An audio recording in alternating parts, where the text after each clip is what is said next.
السلام علیکم ورحمۃ اللہ وبرکاتہ۔ الحمدللہ والصلاۃ والسلام علی رسول اللہ۔ محترم طلبہ اور طالبات، آپ سب کا استقبال ہے آئی پلس اکیڈمی میں۔ یہ ہے اصول فقہ کی کلاس اور آپ پڑھ رہے ہیں شیخ ابن عثیمین کی کتاب الاصول من علم الاصول۔ اس کتاب میں ہم نے کلام کی مختلف قسمیں پڑھی ہیں۔ پہلے ہم نے کلام کی قسم پڑھی خبر اور انشاء ہونے کی حیثیت سے، یعنی کلام کو سچ یا جھوٹ سے متصف کیا جا سکتا ہے یا نہیں کیا جا سکتا ہے۔ اس امکان کی بنیاد پر کلام کی دو قسمیں پڑھی، خبر اور انشاء۔ پھر ہم پڑھ رہے ہیں کلام کی قسم من حیث الاستعمال، استعمال کی حیثیت سے کلام کی قسمیں۔ ہم نے پہلے حقیقت کی تفصیل پڑھی کہ حقیقت کس کو کہتے ہیں، کلام کو یا کسی لفظ کو اس معنی میں استعمال کرنا جس معنی کے لیے اس کو وضع کیا گیا ہے، یا جو اصطلاحی معنی اس کا طے کیا گیا ہے اس اصطلاح میں اس کو استعمال کرنا، اس کو کلام کا حقیقی معنی کہا جاتا ہے۔ یہ حقیقت ہوتی ہے کلام کی، جو کبھی حقیقت لغوی بھی ہو سکتی ہے، شرعی بھی ہو سکتی ہے اور عرفی بھی ہو سکتی ہے۔ پھر ہم نے مجاز کی بحث پڑھی کہ کبھی کبھی کسی لفظ کو اس کے حقیقی معنی میں استعمال نہیں کیا جاتا، بلکہ اس حقیقی معنی کو عبور کر کے اس کو اس کے مجازی معنی میں استعمال کیا جاتا ہے، یعنی کسی ایسے معنی کے لیے استعمال کر دیا جاتا ہے جس معنی کے لیے اس کو وضع نہیں کیا گیا تھا، بنایا نہیں گیا تھا۔ پر میں نے آپ کے سامنے یہ بات رکھی تھی کہ ایسے ہی آپ کسی لفظ کو مجازی معنی میں استعمال نہیں کر سکتے، اس کے کچھ شرائط ہیں، کچھ قاعدے ہیں، قانون ہیں، ضوابط ہیں، ان ضوابط کا خیال رکھنا پڑے گا۔ اس میں سے پہلا ضابطہ جو ہے وہ میں نے آپ کے سامنے رکھا تھا، اور وہ یہ رکھا تھا کہ بھئی کسی بھی لفظ کو اس کے مجازی معنی میں استعمال کرنے کے لیے پہلی شرط یہ ہے کہ حقیقی معنی مراد لینا ممکن نہ ہو۔ کلام کے اندر کوئی ایسی دلیل صحیح پائی جا رہی ہو جو حقیقی معنی مراد لینے سے روک رہی ہو۔ تو یہ جو دلیل ہوتی ہے نا، جیسے ایک مثال ہم نے دیکھی تھی، رأیت استن یخطب، میں نے ایک شیر کو خطاب کرتے ہوئے دیکھا۔ ہاں، اب یہاں پہ یخطب جو ہے یہ دلیل ہے اس بات کی کہ یہاں پر اسدن کا جو لفظ ہے وہ اس کے جو حقیقی معنی ہے، یعنی الحیوان المفترس، درندہ، اس معنی میں یہ لفظ استعمال نہیں ہوا ہے۔ تو یہ دلیل ہم کو یہاں حقیقی معنی لینے سے روک رہی ہے۔ اس دلیل کو کیا کہتے ہیں؟ اس دلیل کو کہتے ہیں قرینہ۔ قرینہ، اب یہ قرینہ جو ہے پایا جاتا ہے تو ہم کہتے ہیں کہ نہیں، یہاں پہ یہ یخطبو ایک قرینہ ہے جو ہم کو اسد کا حقیقی معنی لینے سے روک رہا ہے۔ حل مجاز میں ایسا ہی ہوگا، ہاں، جب تک کہ کوئی قرینہ نہ ہو آپ کسی لفظ کو یہ نہیں کہہ سکتے کہ یہاں پہ مجاز استعمال ہوا ہے۔ جیسے اردو کا ایک شعر ہے، پہلی بار آنکھوں سے چاند بولتا دیکھا، ہم سوال کیا دیتے، ہم جواب کیا دیتے، کھو گئے سوالوں میں۔ تو شاعر کہہ رہا ہے پہلی بار آنکھوں سے چاند بولتا دیکھا۔ اب چاند بولتا نہیں ہے نا، اب یہ بولتا کا جو لفظ ہے نا، یہ اس بات کا قرینہ ہے کہ یہاں پہ چاند سے مراد وہ حقیقی چاند نہیں ہے، یہاں چاند اپنے حقیقی معنی میں استعمال نہیں ہوا ہے بلکہ چاند کا لغوی معنی مراد ہوا ہے۔ یا جیسے ہم کہیں رأیت اسدا حاملا رمحہ، میں نے شیر کو دیکھا اس نے اپنے نیزے کو اٹھایا ہوا تھا۔ یہ جو شیر ہوتا ہے وہ تو نیزے کو نہیں اٹھا سکتا ہے جو اسد کا حقیقی معنی ہے۔ تو یہ حقیقی معنی کیونکہ لینے سے ایک لفظ ہم کو روک رہا ہے، اس لیے ہم اس کا مجازی معنی مراد لیں گے۔ جب تک کوئی ایسی دلیل صحیح کلام میں نہ پائی جائے جو حقیقی معنی لینے سے ہم کو روک رہی ہو، تب تک کہ ہم اس کے مجازی معنی پر اس کو محمول نہیں کریں گے۔ کچھ فقہی اختلافات نہ اسی نوعیت کے ہوتے ہیں کہ وہاں کچھ علماء کہہ رہے ہوتے ہیں کہ یہاں کلام اپنے مجازی معنی میں استعمال ہوا ہے، اور کچھ لوگ کہہ رہے ہوتے ہیں کہ کلام اس کے لغوی معنی میں استعمال ہوا ہے۔ تو اس طرح کا کوئی اختلاف ہوگا تو ترجیح دینے کے لیے طالب علم کو کیا کرنا پڑے گا کہ ہر لفظ کو ہم ہمیشہ اس کے حقیقی معنی میں ہی مانیں گے جب تک مجازی معنی پر ماننے کے لیے کوئی ہمارے پاس دلیل موجود نہ ہو۔ جیسے اللہ کے رسول صلی اللہ علیہ وسلم کی ایک حدیث ہے، البیعان بالخیار ما لم یتفرقا، بہت مشہور حدیث ہے اللہ کے نبی صلی اللہ علیہ وسلم کی ہے، ما لم یتفرقا۔ ترجمہ اس حدیث کا کیا ہوتا ہے؟ یہ اللہ کے نبی کی حدیث ہے، البیعانی، بیعان یعنی بائع اور مشتری، بائر اور سیلر۔ اللہ کے فرما رہے ہیں البیعانی بالخیار، بائر اور سیلر دونوں کو اختیار ہوتا ہے. کس چیز کا اختیار ہوتا ہے؟ ڈیل کو کینسل کرنے کا اختیار ہوتا ہے. کب تک ہوتا ہے؟ ما لم یتفرقا، جب تک کہ دونوں جدا نہ ہو جائیں. یہ اللہ کے نبی کی حدیث ہے. اس حدیث سے ہم کو یہ بات پتہ چلتی ہے کہ میں نے اگر آپ کو کوئی سامان بیچا، آپ نے مجھ سے سامان خریدا، ڈیل ہماری فائنل ہو گئی. میں نے اس سے پہلے بتایا ڈیل فائنل ہونے کے لیے کیا ہوتا ہے؟ میں ایجاب کروں گا، آپ قبول کریں گے. میں نے کہا کہ میں سامان آپ کو 10 روپے میں بیچ رہا ہوں، آپ نے کہا میں نے خرید لیا، ڈیل فائنل ہو گئی. ڈیل فائنل ہونے کے بعد کیا ڈیل کینسل کی جا سکتی ہے؟ بیشتر علماء کی رائے اس حدیث کی وجہ سے کہ ہاں کینسل کی جا سکتی ہے. ایک ڈیل فائنل ہونے کے بعد بھی کینسل کی جا سکتی ہے. کب تک کینسل کی جا سکتی ہے؟ اس کی بہت ساری صورتیں ہوتی ہیں. ایک صورت ہے جس کو یہ کہا گیا خیار مجلس، اس کو کہا جاتا ہے. جب تک ہم ایک دوسرے کے ساتھ بیٹھے ہوئے ہیں، ایک دوسرے سے جدا نہیں ہوئے ہیں، ڈیل فائنل ہو گئی لیکن جب تک ہم ایک دوسرے سے الگ نہ ہوں تب تک میرے پاس اختیار ہے کہ میں کہوں نہیں، میں اس ڈیل کو کینسل کرتا ہوں، آپ میری پین مجھے واپس لوٹائیں. میرے پاس اختیار ہے. کب تک اختیار ہے؟ ما لم یتفرقا، جب تک کہ ہم دونوں جدا نہ ہو جائیں. آپ اٹھ کر کے چلے یا میں اٹھ کر کے چلا گیا، اب یہ جو میرے پاس خیار تھا جس کو خیار مجلس کہا جاتا ہے، میرے پاس جو ڈیل کی کینسلیشن کی رائٹ تھی، رائٹ ٹو کینسل، وہ میری جو رائٹ تھی وہ ختم ہو گئی. اب میں اس ڈیل کو کینسل نہیں کر سکتا. اللہ کے نبی کی حدیث ہے اور اس حدیث کی روشنی میں جمہور علماء کی رائے یہی ہے کہ جب تک کہ بائر اور سیلر ایک دوسرے سے جدا نہ ہو جائیں ان کو اختیار ہوتا ہے ڈیل کے کینسل کرنے کا. بالکل صحیح صریح روایت موجود ہے. احناف جو ہے وہ نہیں مانتے. احناف کیا خیار مجلس نہیں ہے، حنفی فقہ میں خیار مجلس نہیں ہے. اب جب خیار مجلس نہیں ہے تو حدیث تو بہت صاف ہے. حدیث میں تو بہت صاف ہے کہ بھائی ڈیل کے کینسل کرنے کا اختیار ہوتا ہے بائر اور سیلر کو جب تک کہ ایک دوسرے سے جدا نہ ہو جائیں. تو وہ کہتے ہیں یہاں پہ البیان جو ہے یہ اس کے حقیقی معنی میں استعمال نہیں ہوا ہے بلکہ مجازی معنی میں استعمال ہوا ہے. یہ کہتے ہیں کہ اس سے متساویمان مراد ہے. متساوم کا مطلب ہوتا ہے بھاؤ تاؤ کرنا. تو یہ کہتے ہیں یہاں بائے کرنے والے مراد نہیں ہے بلکہ متساویمین مراد ہے، یعنی بھاؤ تاؤ کرنے والے. کہتے ہیں یہ لفظ اپنے حقیقی معنی میں نہیں بلکہ اس مجازی معنی میں استعمال ہوا ہے. اب اس وجہ سے اختلاف ہو گیا کہ بھئی تو جو انہوں نے ڈیل فائنل ہی نہیں کی تھی، یہ تو ابھی بھاؤ تاؤ کر رہے تھے، تو بھاؤ تاؤ کرنے والوں کو اختیار ہے، لیکن اگر آپ نے ڈیل فائنل کر دی ہے تو پھر آپ کو اختیار نہیں ہے. تو اب اس کا جواب آپ کیا دیں گے؟ یہ جو احناف کے ساتھ اختلاف ہو گیا، ہم اس کا جواب کیا دیتے ہیں کہ بھئی البیان کا ایک حقیقی معنی پہلے سے موجود ہے، اور وہ حقیقی معنی کیا ہے؟ بائر اور سیلر. اس حقیقی معنی کو مجازی معنی پر آپ کب محمول کریں گے؟ جب حقیقی معنی مراد لینا ممکن نہ ہو. کوئی دلیل ہمارے پاس ایسی ہونی چاہیے کہ یہاں پہ البیان اپنے حقیقی معنی میں نہیں آیا ہے. تو وہ دلیل تو کہیں نہیں ہے. وہ دلیل دکھاؤ. جیسے ہم نے اور جگہوں پہ دیکھا نا کہ رائیت اسدن یخدبو، رائیت اسدن یخدبو، میں نے شیر کو خطاب کرتا ہوا دیکھا ہے. تو خطاب دلیل ہے کہ یہاں پہ شیر سے مراد اوریجنل شیر نہیں ہے، ریئل شیر نہیں ہے. لیکن یہاں پہ تو ایسی کوئی دلیل نہیں پائی جا رہی ہے کہ ہم کہیں کہ البیان یہاں اپنے مجازی معنی میں استعمال ہوا ہے. تو جب تک کوئی ایسی دلیل موجود نہ ہو جو ہم کو حقیقی معنی لینے سے روک رہی ہو، اور کوئی ایسا قرینہ نہ ہو جو قرینہ ہم کو کسی اور معنی کی طرف لے کر کے جا رہا ہو، تب تک ہر لفظ کو اس کی حقیقت پر ہی محمول کریں گے. اور یہ بہت ہی اہم شرط ہے.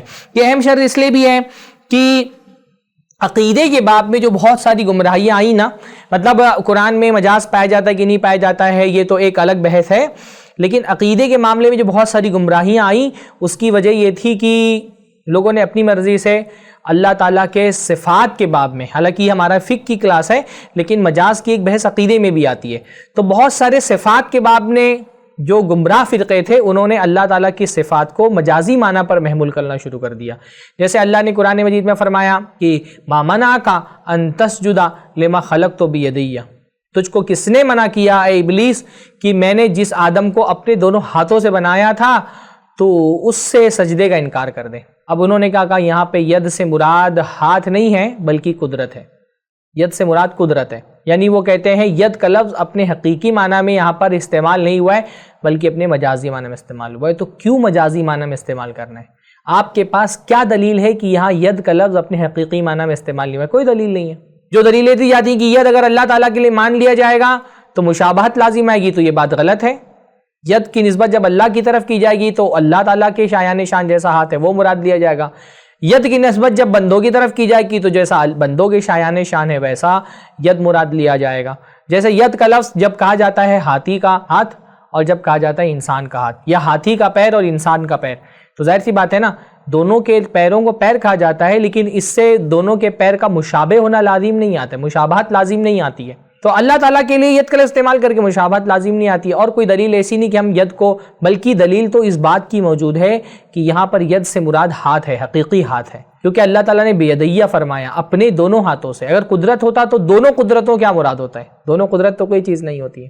ایسے ہی اللہ تعالیٰ کے لیے وجہ کا لفظ آیا ہے، عین کا لفظ آیا ہے، اللہ تعالیٰ کے لیے جو افعال آئے ہیں اللہ تعالیٰ کے، جیسے جاء ربک والملک صفا صفا، آیا تمہارا رب اور فرشتے، یعنی اللہ تعالیٰ آئے گا، فرشتے آئیں گے، مجیء اللہ تعالیٰ کی صفت ہے۔ اب وہ نہیں مانتے ہیں اس کو، کہتے ہیں یہاں جاء سے مراد جاء امر ربک ہے، تمہارے رب کا امر آیا، یہاں پہ مجاز بالحذف ہے، اللہ تعالیٰ نے ایک چیز کو حذف کر دیا ہے۔ ینزل ربنا تبارک و تعالی، اللہ کے نبی فرمایا ہمارا رب سمائی دنیا پہ نزول کرتا ہے، کہتے ہیں یہاں پہ بھی مجاز بالحذف ہے، یہاں پہ ینزل ربنا سے مراد ینزل امر ربنا، کہ ہمارے رب کا امر اور حکم نازل ہوتا ہے۔ تو یہ جو بہت سارے جو عقیدے کے باب میں خرابیاں آئی ہیں کہ لوگوں نے اللہ تعالیٰ کی صفات کے حقیقی معنی کے بجائے اس کے مجازی معنی لے لیے ہیں، ان خرابیوں کے پیچھے اسی شرط کا فقدان ہے۔ مجاز ہوتا ہے کہ نہیں ہوتا ہے ایک الگ بحث ہے، وہ تو انشاءاللہ اس پہ بھی ہم آئیں گے کہ قرآن میں مجاز ہوتا ہے کہ نہیں ہوتا ہے۔ علماء کا ایک اچھی خاصی جماعت ایسی جو کہتی ہے قرآن میں مجاز ہے ہی نہیں سرے سے، یعنی کسی بھی شرط کے ساتھ مجاز نہیں ہو سکتا ہے۔ لیکن فی الحال کیونکہ جمہور علماء کی رائے یہی ہے کہ قرآن میں مجاز ہوتا ہے، تو میں مجاز کو تسلیم کرتے ہوئے کہہ رہا ہوں کہ اگر مجاز ہوتا بھی ہے تو آپ آزاد نہیں ہے کہ کسی بھی لفظ کو کہہ دیں کہ وہ مجازی معنی میں استعمال ہوا ہے، بلکہ آپ کو دلیل دینی پڑے گی کہ یہاں حقیقی معنی پر آپ محمول کیوں نہیں کر رہے، کون سی چیز آپ کو حقیقی معنی پر محمول کرنے سے روک رہی ہے۔ ورنہ پھر یہ ہو جائے گا نا کہ قرآن کھلواڑ بن جائے گا۔ اقیم الصلاۃ آیا، کوئی بھی بول دے صلاۃ کا مطلب شراب کی مجلسیں قائم کرنا ہے۔ اقیم الزکوٰۃ آیا، کوئی بھی بول دے زکوٰۃ سے مراد گھر کو صاف ستھرا رکھنا ہے۔ تو ایسے تو کھلواڑ ہو جائے گا دین۔ اسی لیے کسی بھی لفظ کو اس کے حقیقی معنی سے ہٹانے کے لیے دلیل چاہیے، اور اس دلیل کو علم بیان میں کیا کہا جاتا ہے، کیونکہ یہ موضوع جو ہے بلاغت کا موضوع ہے، تو علم بیان میں اس کو قرینہ کہا جاتا ہے۔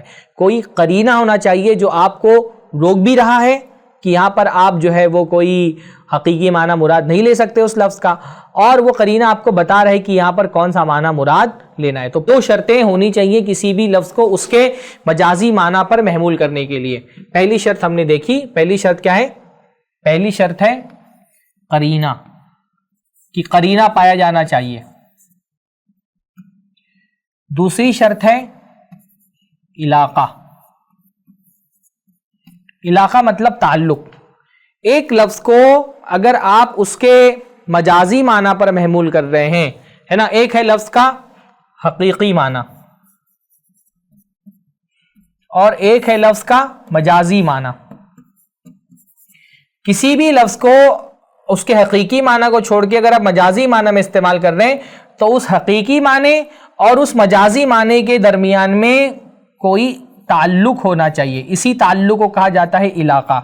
جیسے لفظ اسد ہے، اسد کا اصلی معنی ہوتا ہے شیر، یہ حقیقی معنی ہے اس کا، آپ اس کو استعمال کر رہے ہیں ایک بہادر آدمی کے لیے، کیا ایسا ہی استعمال کر لیا آپ نے؟ شیر بول کر کے بہادر آدمی مراد لے لیا ہے؟ نہیں، دونوں کے درمیان کوئی ایسی صفت ہونی چاہیے جو کامن ہو، اس کامن صفت کی بنیاد پر ہی آپ بہادر کے لیے اسد کا لفظ استعمال کر سکتے ہیں۔ اب ان دونوں میں کامن چیز کیا ہے؟ بھائی دونوں کے درمیان علاقہ ہے شجاعت کا، کہ شیر بھی بہادر ہوتا ہے اور بہادر انسان بھی بہادر ہوتا ہے، اس لیے شیر کہہ کر کے بہادر آدمی مراد لیا جا سکتا ہے۔ تو یہ جو شجاعت ہے نا، یہ کیا ہے؟ یہ علاقہ ہے۔ ایسا ہی کوئی علاقہ پایا جانا چاہیے۔ ایسے ہی کسی بھی لفظ کو ایک آدمی جو ہے وہ بہت بہادر ہے، آپ کہتے ہیں کیا ہی خرگوش ہے، اس کو خرگوش نہیں بول سکتے نا، کیونکہ خرگوش بہادر نہیں ہوتا ہے، تو اس کو خرگوش نہیں بول سکتے ہیں۔ آپ اس کو بول دیں کیا ہی بکری ہے، اور بولو کہ بکری سے میری مراد یہ تھی کہ بہت بہادر ہے۔ ایسے ہی کسی کو بھی کچھ بھی بول کر کے مراد نہیں لے سکتے کہ آپ آزاد ہیں۔ مجازی معنی مراد لینے کے لیے پہلا تو قرینہ ہونا چاہیے، اور دوسرا کوئی علاقہ دونوں کے درمیان ہونا چاہیے، کہ آپ نے یہ لفظ حذف کر کے یہ لفظ اگر استعمال کیا، اس معنی میں کیوں استعمال کیا آپ نے؟ تو دونوں معنوں کے درمیان حقیقی معنی اور مجازی معنی کے درمیان ربط ہونا چاہیے، تعلق ہونا چاہیے، اسی تعلق کو کہا جاتا ہے علاقہ۔ ہاں، جیسے آپ نے بیوی کو کہہ دیا کہ تم چاند ہو، تو بھائی چاند کا مطلب کیا ہوتا ہے کہ چاند میں حسن پایا جاتا ہے اور تمہارے بھی اندر حسن پایا جا رہا ہے، تو حسن کیا ہے؟ یہ علاقہ ہے نا، دونوں کے درمیان تعلق ہے۔ ایسے ہی آپ نے دانت کو کہہ دیا موتی، تو بھئی دانت چمکتے ہیں اور موتی بھی چمکتا ہے، تو چمکنا دونوں کے درمیان ایک علاقہ ہے، تو وہ علاقہ پایا جائے گا تبھی. اور بلکہ یہ جو مشترک صفت ہے دونوں کے درمیان میں، یہ مشہور بھی ہونا چاہیے. جیسے شیر اپنی بہادری کے لیے مشہور ہے، اسد کہتے ہیں شیر کو، تو شیر اپنی بہادری کے لیے، شجاعت کے لیے مشہور ہے، تبھی آپ اس کو جو ہے نا بہادر آدمی کو اسد کہہ سکتے ہیں. اب بھائی کسی آدمی کے منہ سے بہت بدبو آتی ہے اور اس کو آپ کہتے ہیں اسد، فلان اسد. ہم نے پوچھا کیوں آپ نے اس کو اسد کہا؟ تو آپ نے کہا اس کے منہ سے بہت بدبو آتی ہے اور شیر کے منہ سے بھی بہت بدبو آتی ہے. تو شیر کے منہ سے بدبو آتی ہے، علاقہ دونوں میں پایا گیا، پر یہ علاقے میں پرابلم کیا ہے؟ یہ غیر مشہور ہے.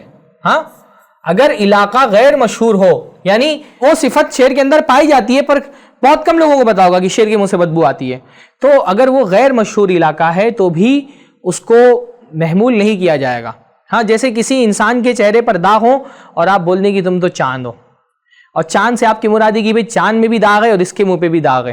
تو داغ ہوتا ہے لیکن چاند اپنے داغ کی وجہ سے مشہور نہیں ہے، اپنے حسن و جمال کی وجہ سے مشہور ہے. تو دونوں کے درمیان کوئی ربط و تعلق ہونا چاہیے، حقیقی معنی اور مجازی معنی کے درمیان میں. جب تک یہ دو شرطیں نہ پائی جائیں، آپ کسی لفظ کو اس کے مجازی معنی پر محمول نہیں کر سکتے ہیں. تو یہ یاد رکھنا چاہیے. اب دیکھیے شیخ فرما رہے ہیں، شیخ کی عبارت ہم پڑھ لیتے ہیں پہلے. شیخ فرما رہے ہیں لا يجوز حمل اللفظ على مجازه الا بدلیل صحیح. کسی بھی لفظ کو اس کے مجازی معنی پر محمول کرنا جائز نہیں ہے. حمل اللفظ علی مجازه نہیں جائز ہے کسی لفظ کو محمول کرنا اس کے مجازی معنی پر، الا بدلیل صحیح، لیکن ایک صحیح دلیل پائی جانی چاہیے جو ہم کو یہ بتا رہی ہو کہ یہاں پہ یہ لفظ اپنے حقیقی معنی میں نہیں آیا ہے. یمنع من ارادت الحقیقہ، جو حقیقت مراد لینے سے روک رہی ہے، یہ دلیل ہم کو منع کر رہی ہے کہ ہم حقیقی معنی مراد لیں. وَهُوَ مَا يُسَمَّى فِي عِلْمِ الْبَيَانِ بِالْقَرِينَةِ، اور علم بیان میں اس کو کیا کہا جاتا ہے؟ قرینہ کہا جاتا ہے. قرن کا مطلب ہوتا ہے اصل میں ملنا، تو قرینہ کا مطلب ہوتا ہے کہ اسی سے ملی ہوئی ایک دلیل ہے جو ہم کو اس کے حقیقی معنی لینے سے روک رہی ہے. تو پہلا تو یہ قرینہ، یہ پہلی شرط ہے لفظ کے مجاز کے لیے. وَيُشْتَرَطُ لِصِحَّةِ اسْتِعْمَالِ اللَّفْظِ فِي مَجَازِهِ، اور شرط لگائی جاتی ہے کسی لفظ کے مجازی معنی میں استعمال ہونے کی صحت کے لیے، یعنی کسی لفظ کو اس کے مجازی معنی میں استعمال کرنے کا صحت کے لیے شرط لگائی گئی ہے. وجود ارتباط، کی ایک ربط پایا جائے بین المعنی الحقیقی والمجازی، حقیقی اور مجازی معنی کے درمیان میں. وَهُوَ مَا يُسَمَّى فِي عِلْمِ الْبَيَانِ بِالْعِلَاقَةِ، اور اس کو علم البیان میں کیا کہا جاتا ہے؟ علاقہ کہا جاتا ہے. تو پہلا قرینہ ہونا چاہیے، دوسرا علاقہ ہونا چاہیے. تو شیخ فرما رہے ہیں کسی بھی لفظ کو اس کے مجازی معنی میں استعمال کرنے کی صحت کے لیے شرط ہے. یعنی کب صحیح ہوگا اس کو مجازی معنی میں استعمال کرنا؟ جب دونوں کے درمیان، یعنی معنی حقیقی اور معنی مجازی کے درمیان میں ارتباط ہو، ربط ہو، اور اس کو علم بیان میں کہا جاتا ہے علاقہ. والعلاقۃ اما ان تکون المشابہہ وغیرہا. اب علاقہ بہت طرح کا ہو سکتا ہے، ضروری نہیں. جیسے ہم نے جتنی ساری مثالیں بیان کی اس میں زیادہ تر مثالوں کا تعلق مشابہت سے تھا کہ بھائی چاند مشابہ ہے بیوی کے، بیوی مشابہ ہے چاند کے. شیر کے مشابہ ہے بہادر آدمی، بہادر آدمی شیر کے مشابہ ہے، دونوں میں مشابہت پائی جاتی ہے. دانت موتی کے مشابہ ہے، بچہ تارے کے مشابہ ہے. تو عام طور پہ مشابہت ہوتی ہے، لیکن کبھی کبھی مشابہت کے علاوہ بھی کوئی علاقہ ہوتا ہے.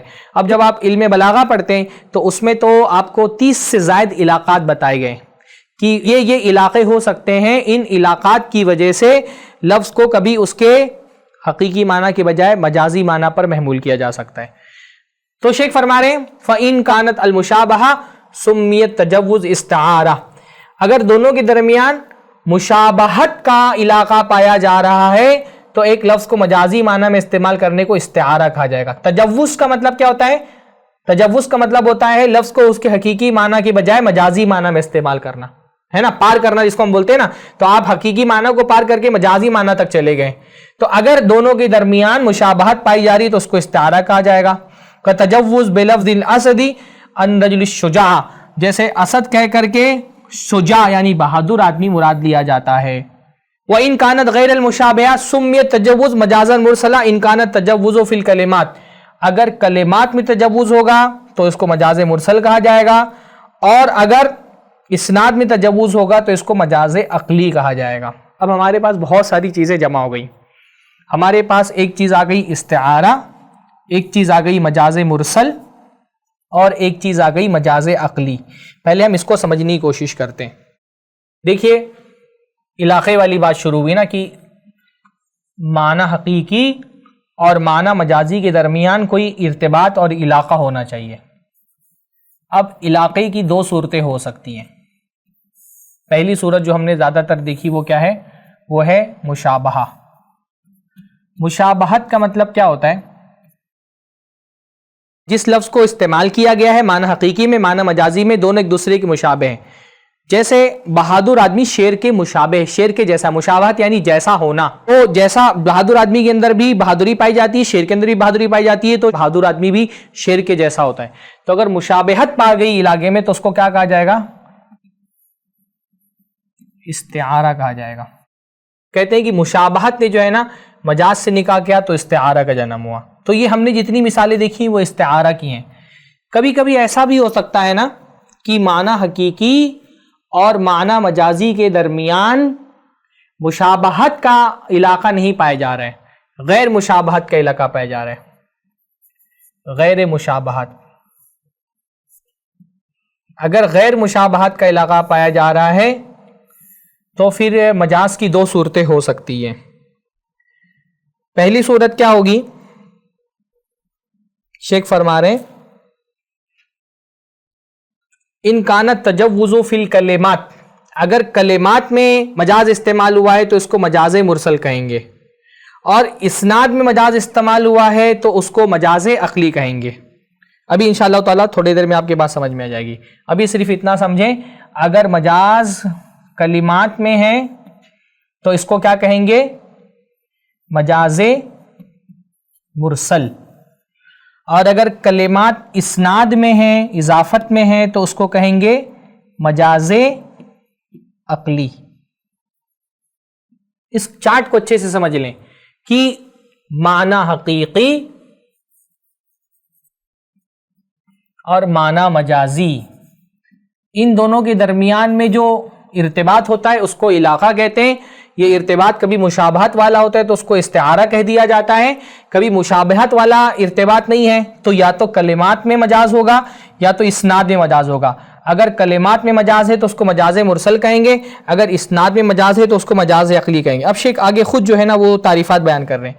شیخ فرما رہے ہیں مثال ذالک فی المجاز المرسل، مجاز مرسل کی مثال ان تقولوا رعین المطرا، جیسے تم یہ کہو رعین المطرا، ہم نے بارش کو چرایا، یعنی جانور لے کر گئے اور بارش کو چرایا۔